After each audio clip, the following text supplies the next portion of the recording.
Bij de familie Martens is het tegenwoordig een beetje pasta meten. In plaats van 1 kind kregen zij er 3. Dat is niet zo erg, maar het gezin had al 3 kinderen. Vooral voor papa Rob was dat even verschrikkelijk. Ja, ik had het er wel eventjes moeilijk mee. Maar eerst was het de vraag hoe het allemaal zou moeten.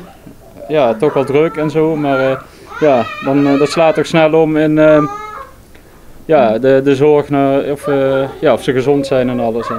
Maar ja, dat zijn ze gelukkig. Dus ja, nou is het vooral druk, maar wel gezellig. Het was voor iedereen dus even wennen, maar grote broer Luc kan ze al uit elkaar houden. Eline was thuis. Mama en papa besloten na lang twijfelen toch nog voor een 4e kindje te gaan. We hadden zoiets van, we vinden de kinderen heel erg leuk.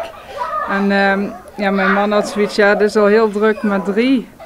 Maar ik had toch zoiets, ik wil toch heel graag een 4e.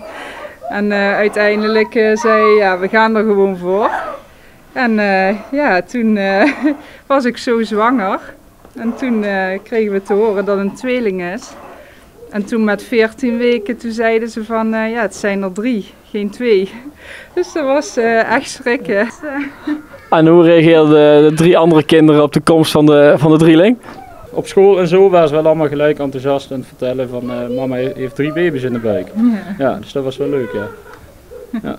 En nu maken ze het allemaal goed? Ja, heel goed. Ze willen heel vaak de baby's vasthouden. En heel vaak kusjes geven. Ze vinden het nu nog allemaal heel leuk.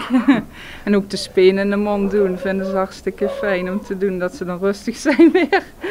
Maar ze vinden het nog allemaal heel leuk. Ja, dat is een goede hulp. Goede hulpjes. En zolang de kinderen nog niet in de puberteit zitten, heeft vader Rob er alle vertrouwen in. Ja, voor zover we het allemaal kunnen regelen nu, is het allemaal, hebben we alles onder controle. Ja.